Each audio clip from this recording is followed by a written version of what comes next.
Hello, everyone. This is MMA Interesting Prospects podcast. Today, our guest is Colton Loud, who will fight on Fury FC 117 March 15th. Hello, Colton. How are you?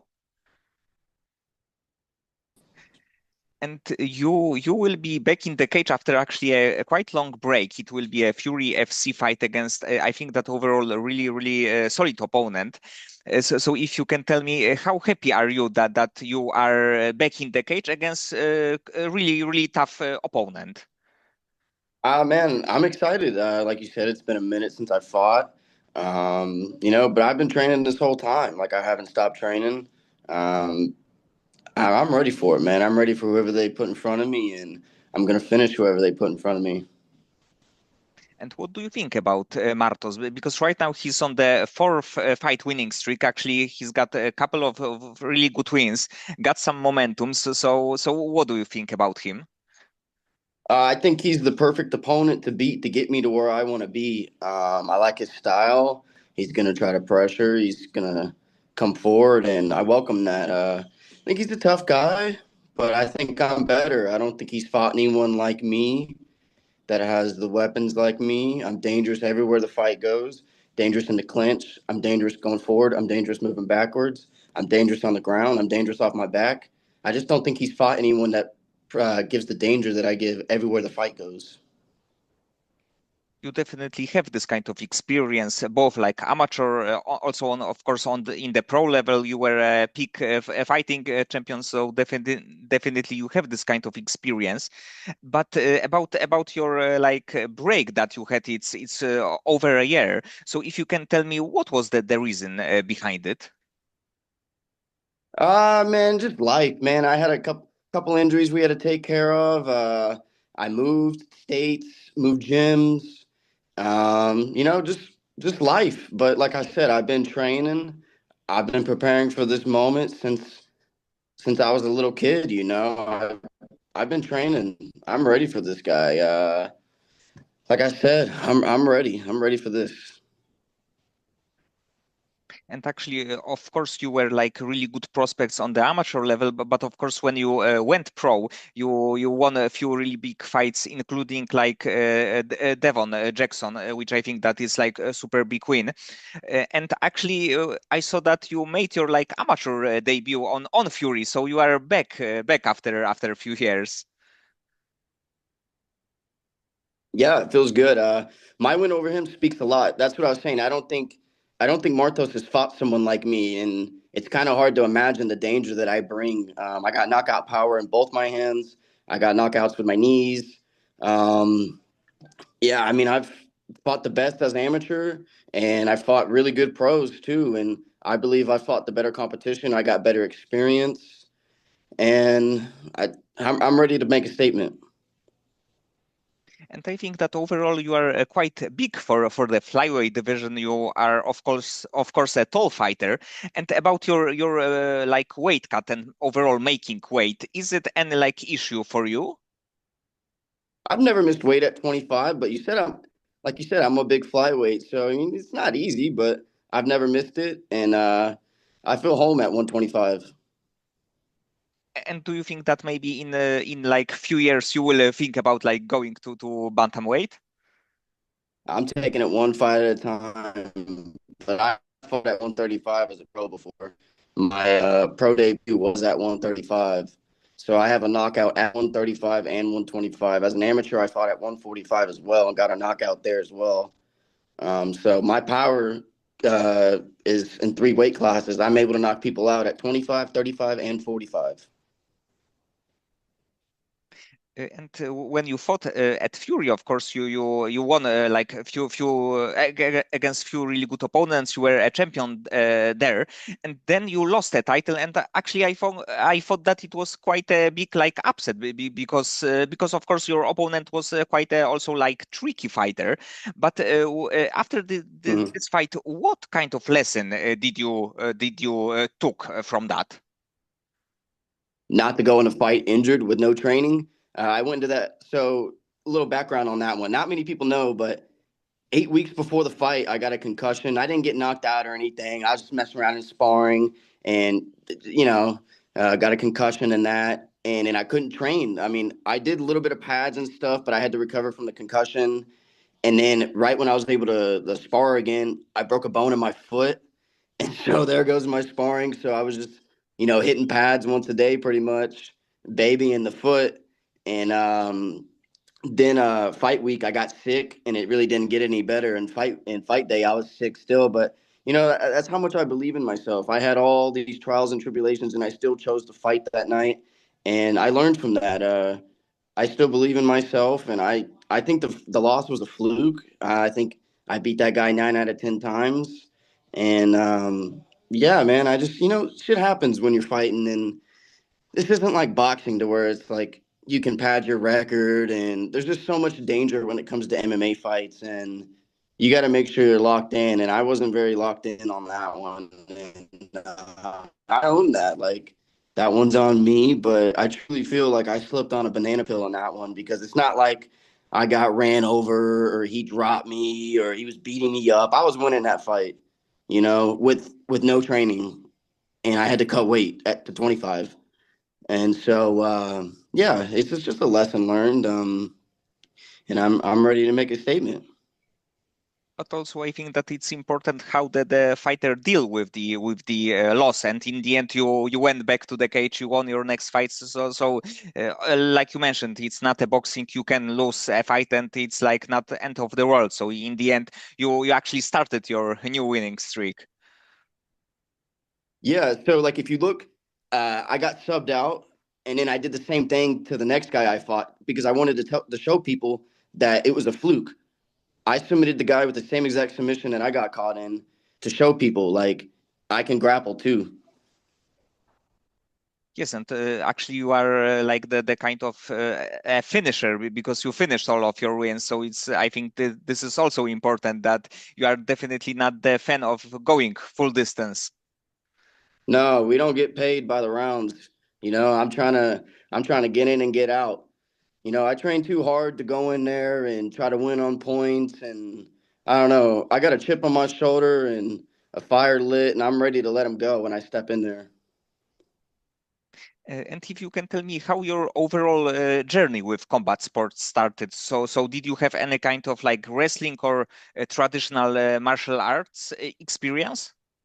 Yeah, so when I was 7, I started in karate, and I was doing that, and I started my first full contact fight when I was 13. It was kickboxing.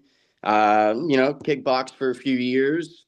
Started doing jujitsu when I was 13, and then I started wrestling when I was 15, and just kind of started mixing it up after that. So it's almost everything like striking sports, grappling sports. It's all of kinds of sports were there. Oh yeah, I'm experienced in it all, man. And and at what point did you think about like MMA as the like a kind of career for you that you can be like earn some money and be a champion there? So I was training at a jiu-jitsu gym back home that had a bunch of UFC fighters at the time. That was when Johnny Hendricks won the UFC belt. And so I was around all those guys seeing it, and eventually they kind of convinced me to spar one day because they seen, I don't know how they found out, but they found out that I could kickbox. They knew I could wrestle, and I think I was a blue belt at that time in jiu-jitsu. And so I ended up just stepping on the mats one day after jiu-jitsu practice, and didn't I did pretty decent, you know what I'm saying, for never really mixing it up like that. And so I was kind of hooked after that. So probably it was a great moment because of course like John Hendricks was of course he was a champion. He got so many great fights in the UFC like Robbie Lawler fights, and it was probably was great to be with this kind of people and fighters. Oh, for sure. And right now, when you are in the gym, like training, what is the favorite part of the training for you? Favorite part, all of it, man, all of it. I like rolling jujitsu. I like wrestling. I like sparring. I'd probably say sparring is my favorite.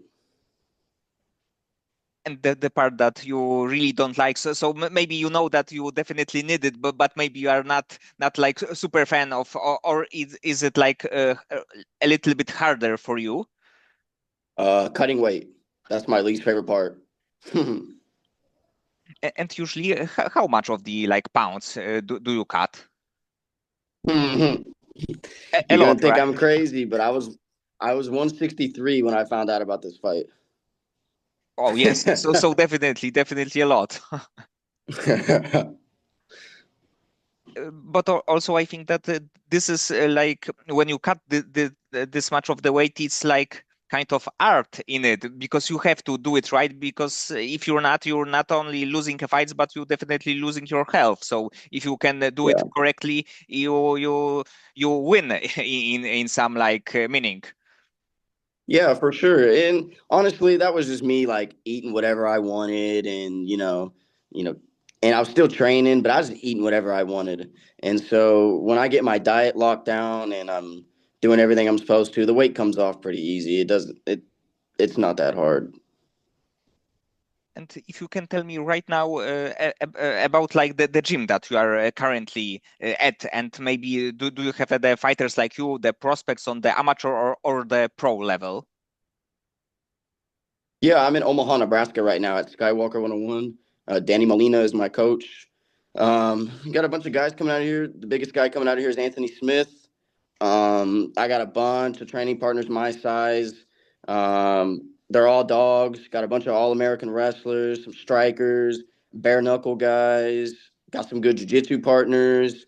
Man, I mean, I'm blessed here. We got some good training partners. We got good coaches, and yeah, I feel like I'm where I need to be.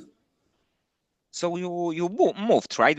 Because I believe that before you were in somewhere in Texas. Yeah, I was in Fort Worth, Texas. Now I'm in Omaha, Nebraska. So you are like looking for the perfect gym, I believe. Oh yeah, I'm a lifelong martial artist. I'm not just an MMA fighter. Like I think some people just start training MMA. That's not me. I'm a martial artist. I started in martial arts, and I've made my way to MMA. And being a martial artist, I really take my training seriously, and I want to train with the best guys, with the best team. So yeah. Probably it's like great to have this kind of mindset. Like being in the right gym is of course also really good, but like looking for the perfect solution, and actually sometimes it's like at one moment this is a perfect gym for you, and few years later you have to change a little bit things. So I think that it's like important to look for the perfect thing for you, which is like right now.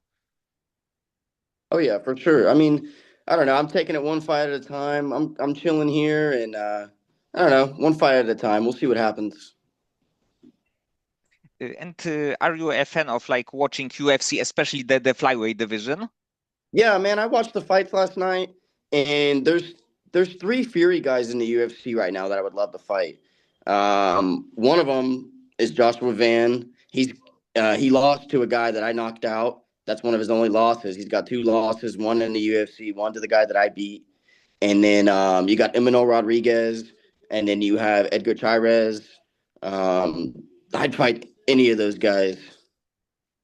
Yes, actually, the Fury like produced like many flyweights, which went to UFC. Of course, like Alden Correa, Luis Gurules, so a lot of fighters, and I think that this is Oh yeah, like a perfect place. Like Fury, like the is the one step, and next step is probably the UFC.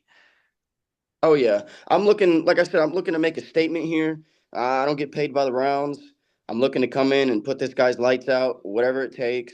And I'm looking to punch my ticket to the UFC. I'm not getting any younger. I'm 25 years old. I'm not even in my prime yet. So I think it would be right for them to sign me after this fight. I'd be 7-1, seven finishes. Um, and I feel like I would make a lot of noise in the UFC. I don't really believe the UFC has any flyweights like me at all, with the ability to do what I can do and the power that I have. I'm dangerous everywhere. You see some of these guys and they're just point fighting and crotch sniffing, and I just feel like I got more tools than these guys, and the fans would appreciate a fighter like me. Yes, definitely. UFC loves finishers, so it's like when you finish the fights, you definitely got some additional points, and it's like Oh, for sure. easier to get there. And about like looking for the finish, do you have maybe some kind of crazy knockout or like unusual submission that you would like to win your fight by, so it's like perfect finish for you? Whatever he can give me, man. I'm not gonna go in there and force nothing. Like I said, I can knock people out with my left hand. I can knock people out with my right hand. I got kicks. I got knees. I got takedowns. I got submissions. I got ground and pound. Whatever it takes. And outside of the fight game, so you right now you are like preparing for the battle, but after the fight, do you like to take a few days off the gym just to think about anything else, or you are like going back to the gym really quickly? Well, I mean, I'm not gonna be back here in Omaha, so I'll probably have to take days off because of traveling back home. But yeah, I mean, I'm not gonna take much time off. I'm gonna get right back to it. I don't want to get too heavy in case they call me short notice. And when you have a little bit like especially in that time when you can be a little bit like you have a little bit just more free time. Do you have any like additional hobbies or passions, but not connected with like overall combat sports? I like playing video games. I stay active. I'm always walking around, going on hikes.